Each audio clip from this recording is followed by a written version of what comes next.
Welcome guys to the tutorial info channel. In front of me is REALME GT7 Pro, and in this video I am going to show you how to improve audio recording quality using Dolby On app on this device.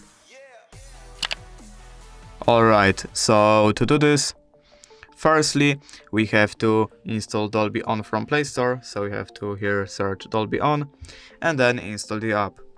As you can see, I have already installed this app, so now here we have to just open it.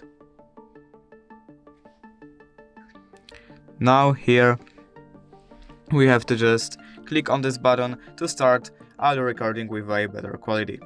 And that's it. If you did enjoy this video, leave a like and subscribe. Thank you guys for watching.